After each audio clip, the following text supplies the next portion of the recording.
Alright, I hooked it up to the battery and just flipped the switch on. Oh, let's see if we got anything. She's a clicky. Ooh. Oh, she's a clicker. She's a clicker. So, it could be background because the way the chassis of that holder, the pump holder, is actually just rusted all the way through. Let's take a look and see. This solenoids could be bad also. So today we're going to be working on a mercruiser trim pump. This works on pretty much 4 cylinders, V6s, V8s, any inboard, outboard setup with the stern drive. So, and of course this is a late 90s model, and through the early 2000s they'll be the same, even the later 80s. So this one, what's happening is it come out of the maximum outside that I'm restoring, and the solenoids just click. So I checked all the connections, everything is good, cleaned them, made sure everything was good. These solenoids are bad, so I went ahead and ordered 2 new ones on eBay, like I get all my parts, eBay. And these are my new solenoids. Like $20. $20 for 2 of these shipped to my house, to my shop here. So anyway, let's go ahead and get this tore down. What I'm going to do is first off zip the 2 on the back, zip these out real quick so the pump body is released. Now I can spin it around. I can kind of lift this out of the way because I have to undo the ground here, which I've already undone. I have to undo my blue wire on the top here and my green wire that's going to the bottom stud right here, the big one. And that'll get my pump out of the way.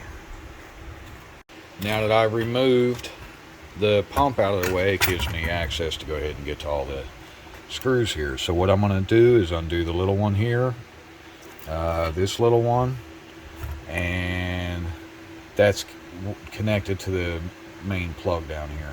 So let's start just breaking them. I can just take all of them loose. Alright, we're going to take this off, set it to the side, take this wire off, get the little bus bar off. It's giving power to both of your solenoids. Alright, so I took out the 4 little bolts. Now I can remove everything out of the way here. Take all these, let's see, I need that. I don't need these little nuts. I need these 4 that hold them down. I'll take these off, set them on to the side here. We don't need these little spade terminals, but I'd rather just screw them right on, and they have the eyelet already anyway.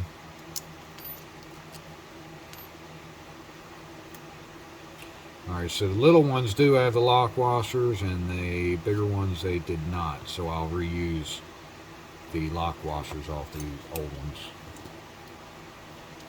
I actually like the way the nuts are a lot bigger for contact on the original one.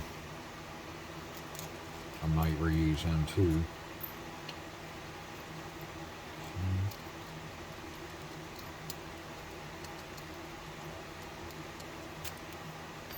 I just hope they work. I don't know how the heck they can sell them that cheap, man. It don't make any sense. Alright, so now what I'm going to do is I'm going to place them on here with my studs facing this way, and I want them opposite of each other like this. So they're going to go down like this onto the board. I'm going to take my wires. This little strap, I've still got it on. This is your fuse inside here with the little holder strap, and just leave it like that. You want to lay it down on here first. It does have a little groove here that rubber piece has to fall into. We'll bring this one up, put it over the red wire because it's hollowed out here. Stick it over the red wire like this. I'll take this one and get it started in this upper hole here. to hold everything steady. The outer one here.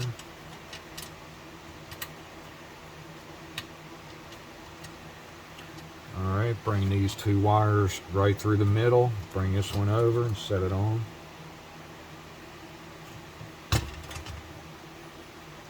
I'm going to do my outer one here first because this is where the little bracket is.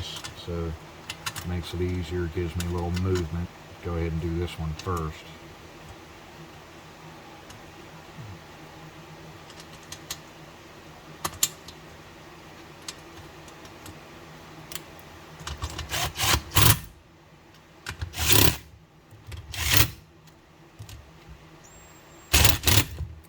Alright, so that's the 4 main holding. And I did forget to get my little grounding strap. Where did it go? Oh, there it is. Alright, so I'd already cleaned these wires up. I took the wire wheel and the drill and cleaned them up. Make sure those are nice and clean before you install them. I'm going to put my lock washers. That goes on this outside here. It goes from the top one to the bottom. It's just grounding the two. And actually, that's what this is going to do. This one is supposed to go on here too. Let me take that lock nut washer back off. Slip that on there first. Now this is going to come over and ground to this frame, but the most important thing is the pump is going to ground to it, and then another ground wire is going to come off and go directly to the battery or to the engine of the boat to ground. To the motor, I mean, of the engine of the boat. So let's go ahead and get these in. My blue wire goes to this. This is the top solenoid, even though it might not look like it the way I have it laying over. So we're going to get that, put those nuts in. On this bottom side, I have my ground out here. It's going to be just single by itself.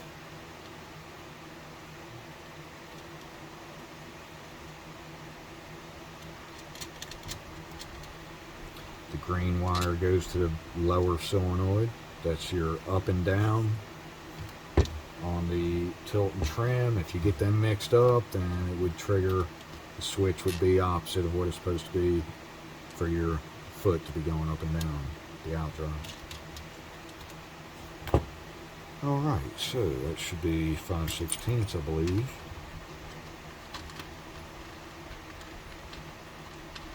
And I made those smaller.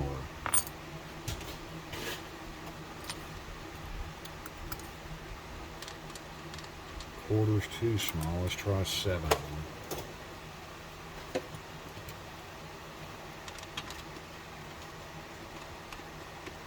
7mm it is on those new ones. Just giving it a little love. I'm not making it too tight.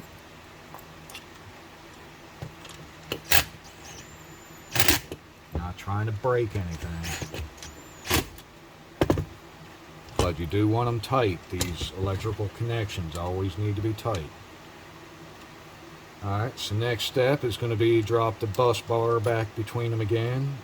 This is the fusible link wire. It's getting power, and that's coming out this main harness going up into the boat. That's what's actually sending power to your tilt and trim switch that's on your throttle. So if it stops working, you would want to check this fuse here back at your tilt and trim pump, even though the switch is all the way up front of the boat on the at the helm where the throttle is. So anyway, that's where it's feeding and coming out and going up to the switch to make the switch hot.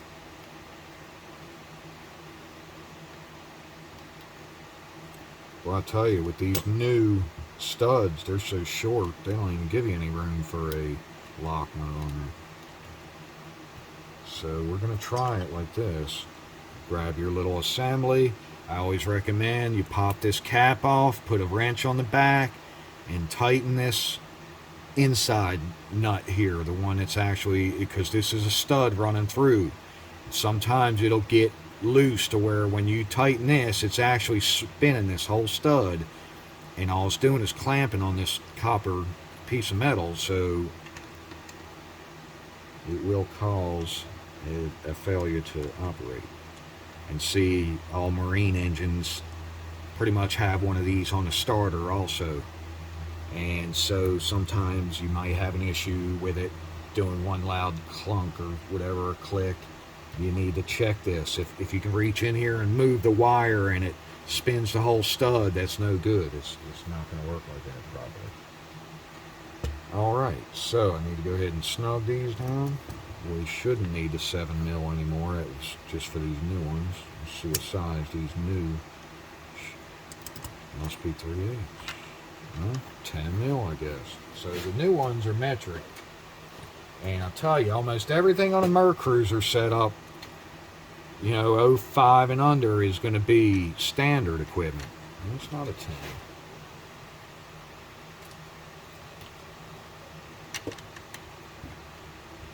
$11 or 7/16.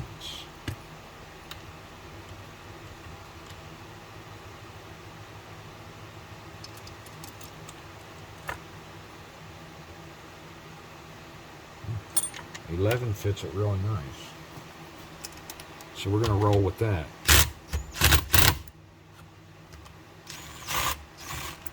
Oh, okay. I picked up original. Alright, never mind. Let's see, where is the 10?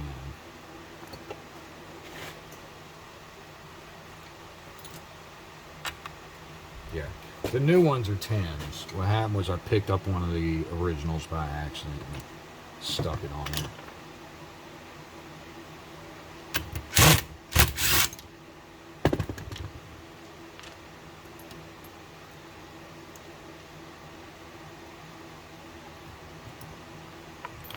This will keep them all 10s. You know, actually what I'm going to do is make them all the standards, because that's all I ever carry on my boat is standard tools, because it's a mercruiser and everything on it's standard. So I don't want to be having mixed up equipment on my boat. If I'm out in the water anywhere and something happens and I need to be working on it, I like having my bag of tools with almost everything I should need in it. I don't like screwing around and not having tools out on the water. It could be something really simple and you wouldn't be able to fix it if you don't have the right tools with you. So.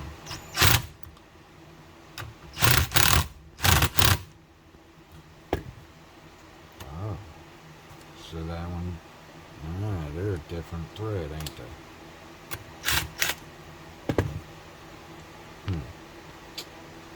Alright, so I guess I will be putting them on. I'm going to leave that one because I've already threaded it on, whether it was right or not. The copper lug took it. So these are 10s. Now I got another different size nut on there. So now it's time for the pump to come back up into place. I'm going to take it. Again, put the blue on the top. Put the washer. And a 10mm this time. So we don't have any issues.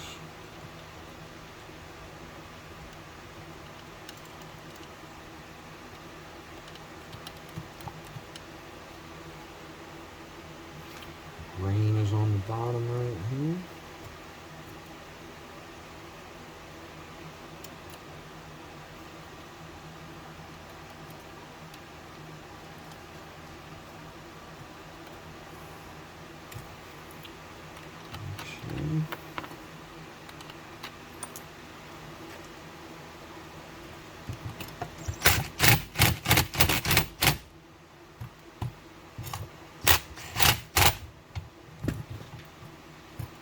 So those are nice and tight.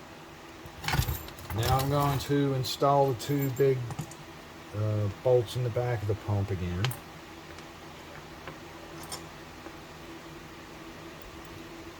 Just take and line these holes up right here. These are 9/16 on the back.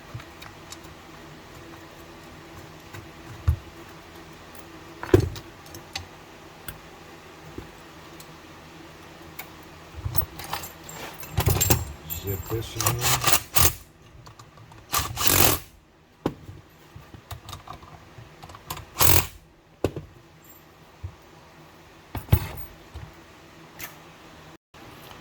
I hooked up my ground over here with the pump wire and the solenoid one going to it.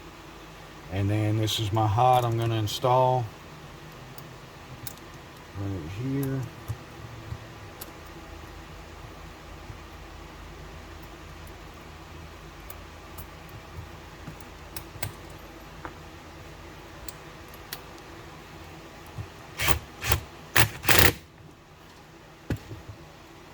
Now see, I can get movement. That's not good. I'm going to have to get that one tighter.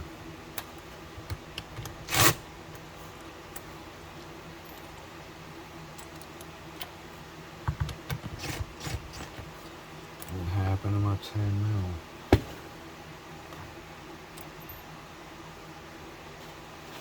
There it is.